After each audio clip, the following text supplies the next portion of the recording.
Focus on listening to what they have to say.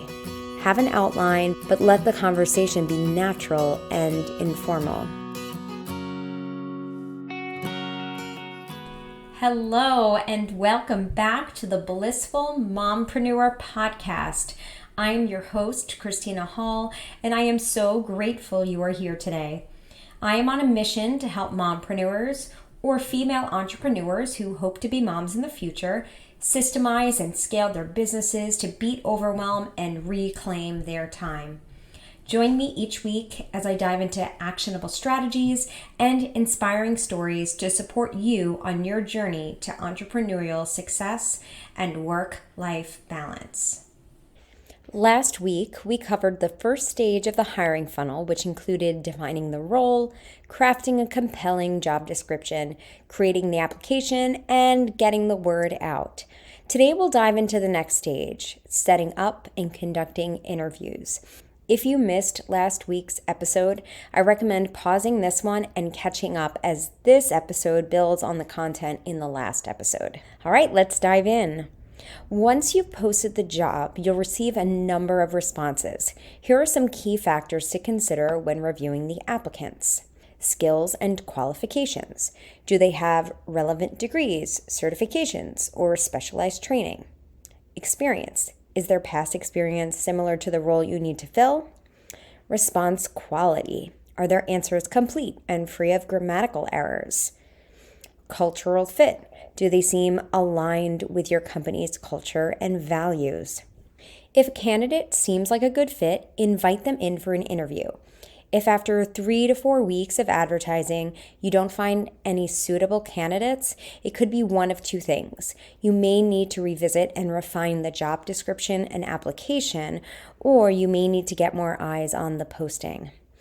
Maybe at a later date, I'll do an episode around troubleshooting a job description. DM me at The Blissful Mompreneur if that is something you would find helpful.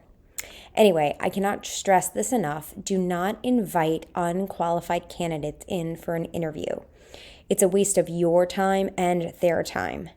The only reason why I might invite an unqualified candidate is to practice my interviewing skills, but otherwise I would wait for the right candidate. Hiring the wrong candidate will just create more problems for you. Trust me, I've done it too many times. Now, once you've identified 1 to 3 candidates that you believe would be a good fit, reach out to them to schedule an interview.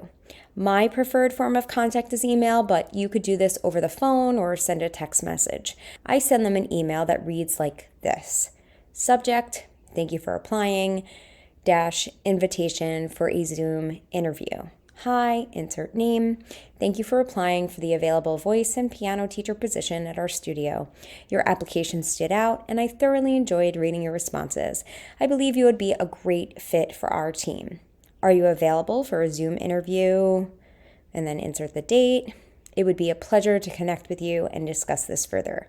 Thank you once again for your interest in joining our studio. I'm eagerly looking forward to hearing from you. Obviously, you would modify it to fit your business. Now, I have this script saved in a Google Doc so that it's very easy to send when I'm looking to schedule an interview. I actually have a folder in my Google Drive titled Hiring Kit, where I have separate folders for each role in the studio. And that is where I store all scripts, applications, job descriptions, interview questions, etc. I love how I'm able to create all of this at once and then copy and make minor adjustments each time I hire. Now, when you invite them in for an interview, give a specific date and time for the interview. If they are interested and happen to be unavailable at the time you suggested, they will request a different time. But most of the time they will agree, and then you'll just get that on the calendar. I like this approach as it is direct and minimizes the back and forth. You may be thinking, what if I send a link to my calendar and they can schedule a time? You could do that, but the reason why I don't is because I don't want them getting reminders about the interview.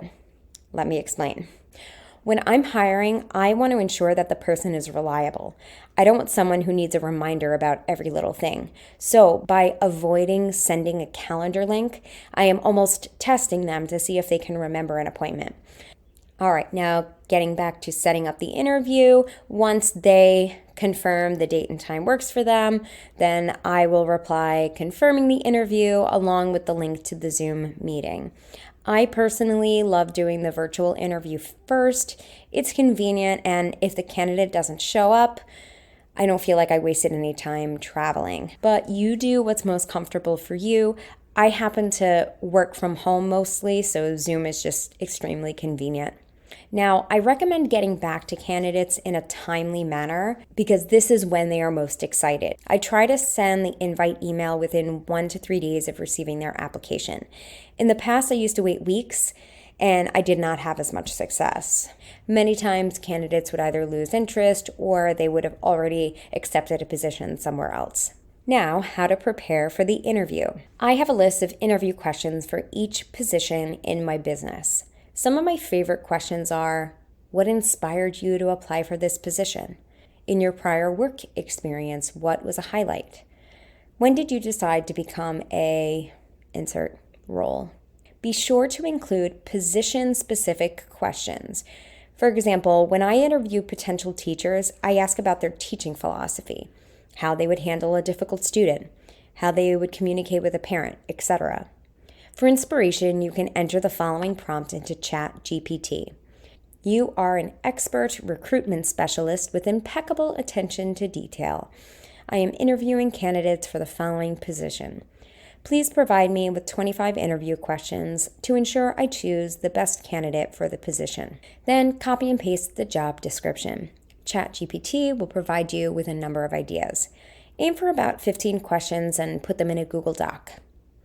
Before the interview, review the applicant's responses to the application to refresh your memory and personalize the conversation. This shows you care and are genuinely interested in getting to know them.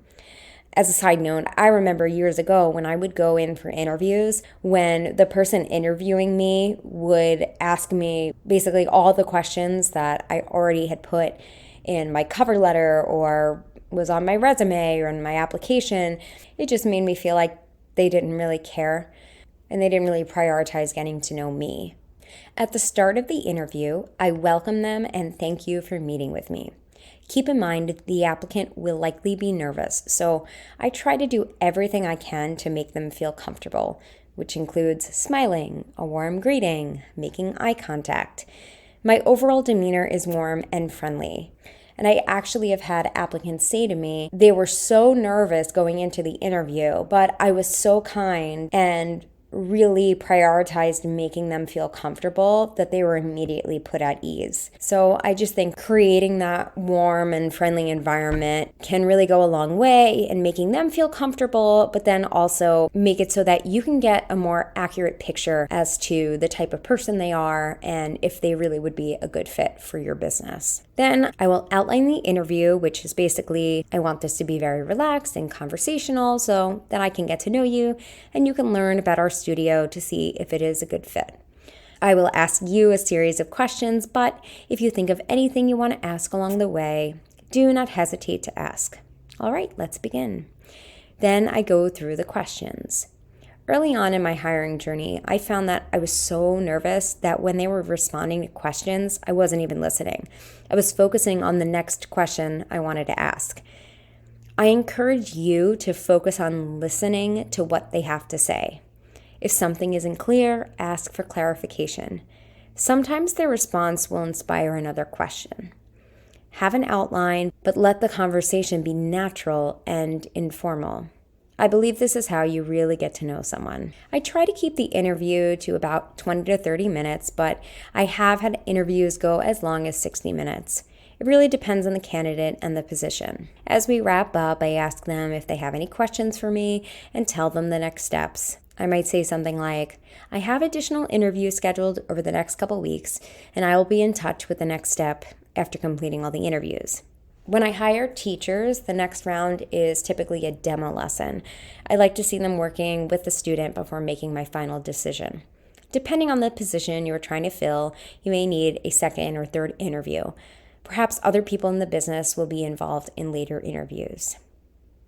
Once I've completed all interviews and demo lessons and I've narrowed down to one candidate, I do background checks and reach out to their references.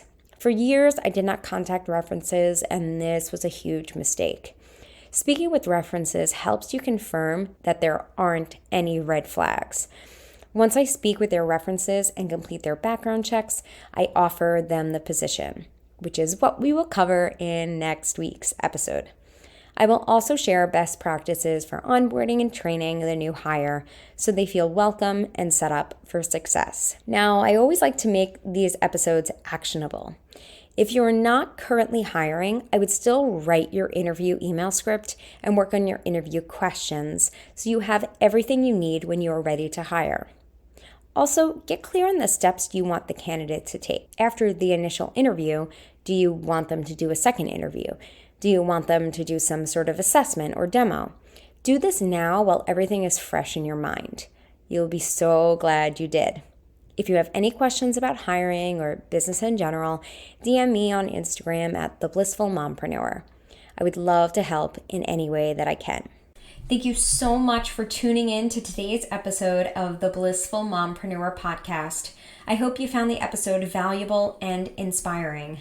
Remember, you have the power to step off the hamster wheel, reclaim your time, and find balance in your life. If you enjoyed today's episode, please subscribe to my channel, click the notification bell, and leave a comment below letting me know your biggest takeaway.